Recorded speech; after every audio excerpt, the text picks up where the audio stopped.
बहुत दिनों से आपकी अभिलाषा थी कि यहाँ देवास की भूमि पर यह कथा का कार्यक्रम हो। विगत कुछ महीने पहले इंदौर में एक पारिवारिक कथा का क्रम था और उस क्रम में आप श्री का आगमन हुआ और आपने वहाँ जिज्ञासा प्रकट की।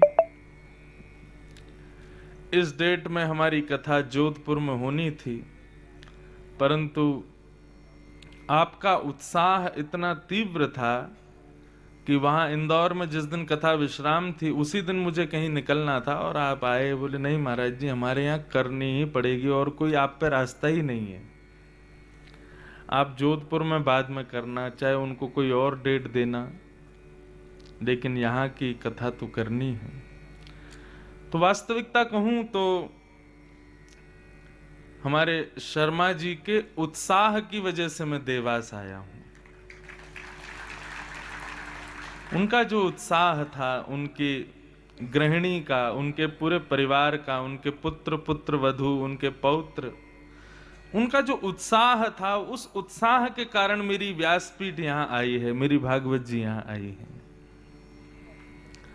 और मुझे बड़ी प्रसन्नता है कि ये उत्साह केवल यहाँ कथा प्रारंभ हो जाए उसी के लिए नहीं था। वो उत्साह अभी तक बरकरार है उनका कि ये कथा खूब अच्छे से हो, खूब भाव से हो, पूरे देवास के लोगों को इसका सुख प्राप्त हो।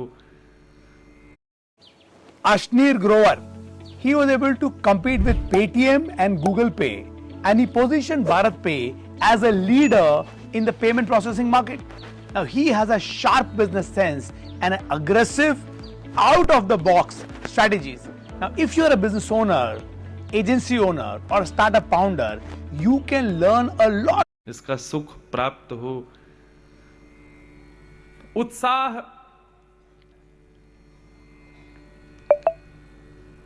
श्रीमद् भागवत में प्रसंग आता है ध्रुव जी महाराज का। भगवान के भक्त हुए ध्रुव, छोटे से हैं ध्रुव जी, केवल 4 वर्ष की आयु है उनकी, लेकिन उनको भगवत प्राप्ति पता है कितने दिन में हुई? 5 महीने में। बड़े बड़े संत जन अपने पूरे जीवन को व्यतीत कर देते हैं हिमालय पर जाकर के, लेकिन ठाकुर जी का दर्शन नहीं कर पाते। परंतु भक्त ध्रुव को केवल 5 महीने में भगवान मिल गए। भगवान तो राजाओं के बच्चों को ही मिलते हैं। ध्रुव राजा का बेटा है, उत्तानपाद राजा का पुत्र है, इसलिए भगवान उसको मिल गए। हम लोग अपने घर परिवार छोड़ करके यहाँ हिमालय पर हजार वर्षों तक तपस्या करते हैं, तब भी भगवान हम पे कृपा नहीं करते, और वो ध्रुव पर 5 महीने में कर दी। तो बड़ी अलग अलग बातें आई कि राजा का पुत्र था इसलिए जल्दी मिल गए, छोटी आयु थी इसलिए जल्दी मिल गए, आदि आदि बातें थी। लेकिन भगवान से जब पूछा गया कि आप ध्रुव को इतनी जल्दी कैसे मिल गए, तो जब ध्रुव चरित्र आएगा तब आप लोग सुनेंगे। परंतु भगवान कहते हैं कि ध्रुव की भक्ति में नियम कितने हैं, ध्रुव की भक्ति में और भाव कितने हैं, ये मुझे नहीं पता, परंतु विशेषता यह है कि ध्रुव की भक्ति में उत्साह बहुत था।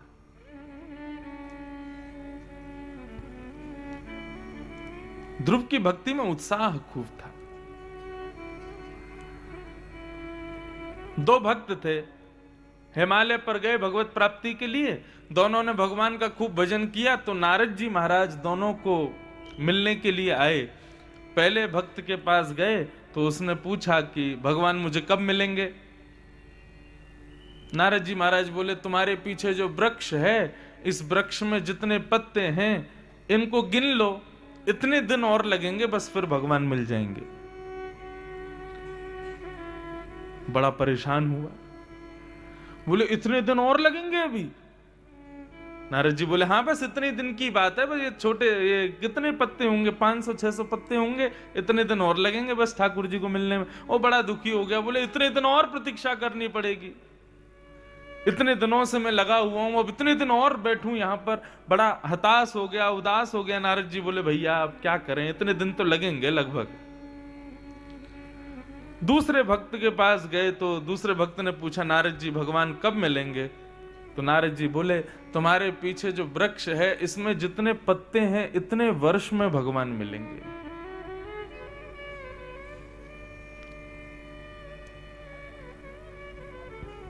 जैसे ही उसने पीछे वृक्ष की ओर देखा और वृक्ष के पत्तों को देख करके, उसमें भी थे 300-400 पत्ते, परंतु पहला भक्त बड़ा दुखी हुआ कि इतने दिन और लगेंगे, पर दूसरे भक्त को नारद जी ने जाकर के कहा कि इतने वर्ष में भगवान मिलेंगे। तो उसने कुछ नहीं सोचा, वो नृत्य करने लगा। नारद जी बोले, भाई तूने कुछ गलत तो नहीं सुना, तुम नृत्य क्यों कर रहे हो? भगवान इतने वर्ष में मिलेंगे, मतलब अभी बहुत समय है और तुम नृत्य कर रहे हो। तो उस भक्त ने बड़ी सहजता से कहा, नारद जी इतने वर्ष लगेंगे उसकी चिंता मुझे नहीं है, परंतु आपके मुख से यह सुनकर के कि ठाकुर जी मुझसे मिलेंगे, भले ही 400 वर्ष बाद मिलेंगे लेकिन मिलेंगे जरूर, इससे ही मैं आनंदित हो गया। इसी का उत्साह मेरे हृदय में प्रकट हो गया और परिणाम यह हुआ कि उसके उत्साह की वजह से भगवान तुरंत प्रकट हो गए और प्रकट होकर उसको दर्शन दे दिया। नारद जी महाराज ने भगवान को पकड़ा, बोले, प्रभु एक बात बताओ, आपने ही मुझे कह के भेजा था कि उसको बोलना इतने दिन में मिलूंगा, इसको कहना इतने वर्ष में मिलूंगा, और यहां पर मैंने इसको जैसे ही बताया इतने वर्ष में मिलेंगे, आप तुरंत प्रकट हो गए, आप अपने बात के पक्के नहीं हो। भगवान बोले, नारद जी मैं तुमको बस इतना बताना चाहता था कि मेरी प्राप्ति के लिए जप कितना होता है ये जरूरी नहीं, स्नान कितना करते हो, पवित्र कितना रहते हो ये जरूरी नहीं, आपने यज्ञ उपासना कितनी की है, नियम कितने अपनाए हैं, शुद्धता का ध्यान कितना रखा है, व्रत कितने किए हैं, ये आवश्यक नहीं है। मेरी प्राप्ति के लिए एक ही वस्तु आवश्यक है और वो है उत्साह। तुम उत्सुक कितने हो, तुम उत्साहित कितने हो। और कर तो रहे हो यज्ञ लेकिन उत्साह नाम की चीज नहीं है हृदय में, करवा तो रहे हो कथा लेकिन उत्साह नहीं है, नाम जप तो कर रहे हो लेकिन केवल काउंटिंग कर रहे हो, उसमें उत्साह नहीं है।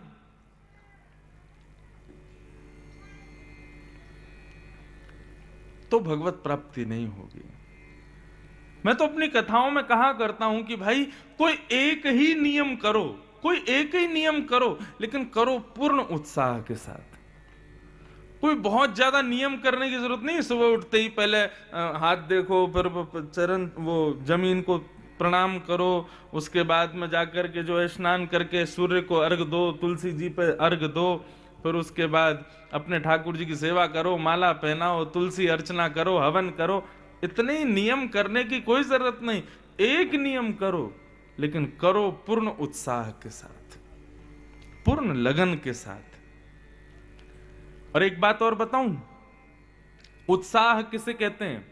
उत्साह को यदि मैं थोड़ी और स्तर, एक सामान्य स्तरीय हिंदी में कहूं तो, हिंदी भी नहीं शायद उर्दू शब्द होगा, उत्साह का एक और अर्थ यदि समझो तो कोई अतिशयोक्ति नहीं, जिद।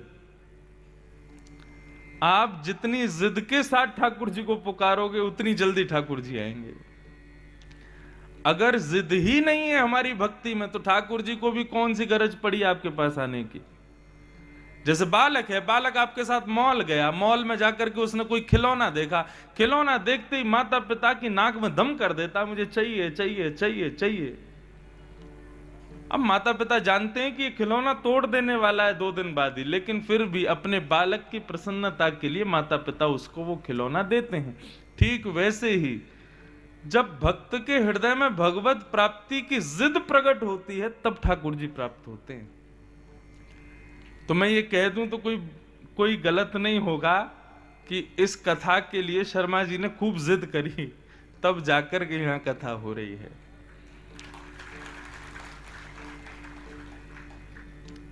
उत्साह बहुत जरूरी है बंधुओं। इसलिए कथा में आप क्या पहन के आते हैं वो जरूरी नहीं है, आप क्या खा के आते हैं वो जरूरी नहीं है, आप कहां बैठते हैं, कितनी देर बैठते हैं, एक आसन पर बैठते हैं नहीं बैठते हैं, वो सब जरूरी नहीं है। ये जरूरी है कि आप कितने उत्साह से बैठते हैं। और एक बात कहूं, जितने उत्साह में व्यास आपको दिखाई देता उतने उत्साह में रहना चाहिए कथा में। मैं कल से 1 बजे बैठूंगा, 5 बजे तक मेरे चेहरे की आकृति एक सी ही रहने वाली है, ऐसी ही आकृति आपकी भी रहनी चाहिए, तो दोनों को आनंद आएगा। इसलिए भैया खूब उत्साह के साथ कथा में आओ, खूब आनंद से कथा श्रवण करो। आज प्रथम दिन है, महात्म है, थोड़ी विलंब से भी कथा प्रारंभ हो रही है। हमारे सब संगीतज्ञ गंधर्व जन बेचारे कहीं रास्ते में रह गए थे, अभी अभी पहुंचे थोड़ी देर पहले। परंतु कल से कथा 1 बजे प्रारंभ होके 5 बजे विश्राम होगी। आप लोग समय से 12:30 बजे ही आ जाना, प्रसाद आदि पाकर के जल्दी। आइए हम लोग आज प्रथम दिन के सत्र में प्रवेश करते हैं और महात्म को श्रवण करते हैं। पहले दिन कथा में महात्म कहा जाता है। महत्व क्या है? भागवत का महत्व हम लोग सूक्ष्म से ही आज थोड़ी देर कथा में श्रवण करके, और फिर आप लोग उत्सव आदि आज मनाना, जो भी आपको मनाने हैं, हम थोड़ी देर आज चर्चा श्रवण करते हैं। पर कल से पूरे 4 घंटे 1 से 5 श्रवण करना है। अब 1 बजे आप लोग आ गए तो ठीक, नहीं आए तो हमारे शर्मा जी तो रहेंगे, इन्हीं के लिए आए, इन्हीं को सुना देंगे हम। तो आप लोग सब समय का ध्यान रखिएगा कल से। आइए भागवत के महात्म में हम लोग प्रवेश करते हैं। कृष्णं नारायणं वंदे, कृष्णं वंदे ब्रजप्रियं, कृष्णं द्वैपायनं वंदे, कृष्णं वंदे प्रथासुतं। सच्चिदानन्दरूपाय विश्वोत्पत्त्यादिहेतवे, तापत्रयविनाशाय श्रीकृष्णाय वयं नमः। भागवत का महात्म का प्रथम श्लोक। सच्चिदानंद रूपाय विश्वोत्पत्त्यादि हेतवे तापत्रय विनाशाय श्री कृष्णाय वयम नमः। बहुत ध्यान से सुनिएगा।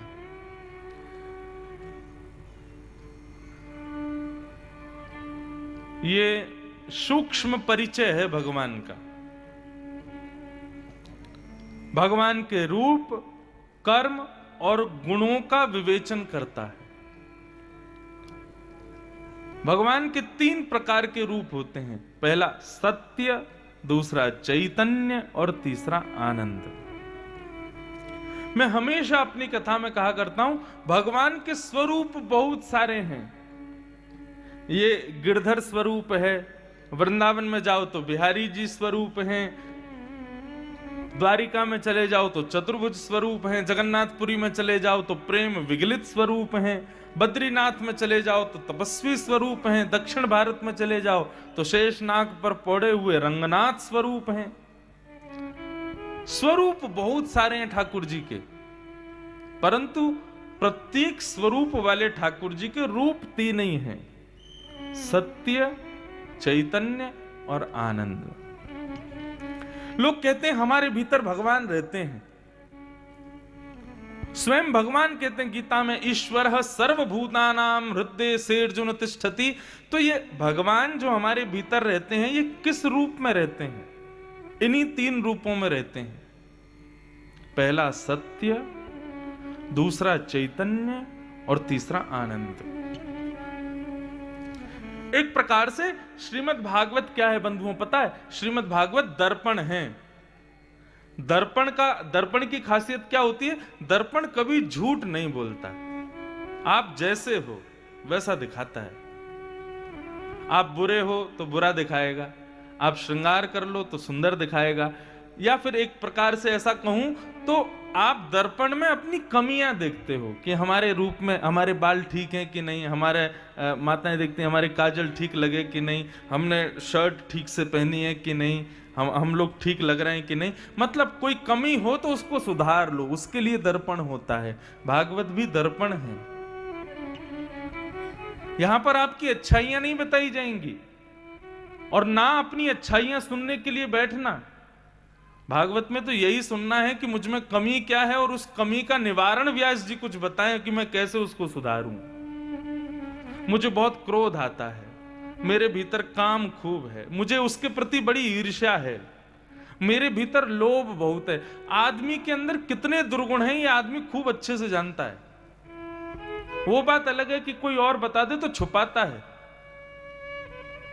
कोई आकर के तुमसे कह दे भाई बुरा मत मानना, सब कुछ अच्छा है तुम्हारा, लेकिन थोड़े से ना तुम थोड़े लोभी लगते हो हमको। अब लोभी आप हो, लेकिन किसी और के कहने पर स्वीकार नहीं करते, कोई बात नहीं। परंतु भागवत में जब विराजो ना, तो यहां पर बैठने के कुछ उद्देश्य होने चाहिए। उसमें प्रथम उद्देश्य यही होना चाहिए कि मैं अपने दुर्गुण को केंद्र में रख करके बैठूं, मेरे अंदर यह कमी है और इस कमी के निवारण के लिए मुझे कथा सुननी है। आप मुझे याद करेंगे 7वें दिन। क्यों? क्योंकि यदि आप अपने दुर्गुण को केंद्र में लेकर के कथा में बैठोगे ना, तो ये कथा गंगा के समान है, 7 दिन में उस दुर्गुण को ध्वस्त कर देगी। ये भागवत का एक बहुत विशेष रूप। देखो, कथा लोग कराते हैं, कई लोग कराते हैं अपने पितरों की निवृत्ति के लिए, कई लोग कराते हैं कि नगर में हमारा नाम हो जाए इसलिए, कई लोग कराते हैं पैज में, हमारे पड़ोसी ने कराई तो हम भी कराएंगे। लेकिन भागवत कराने का एक ही उद्देश्य होना चाहिए, क्या? तन तो हमारा पवित्र है, मन पवित्र हो जाए, बस हमारा हृदय पवित्र हो।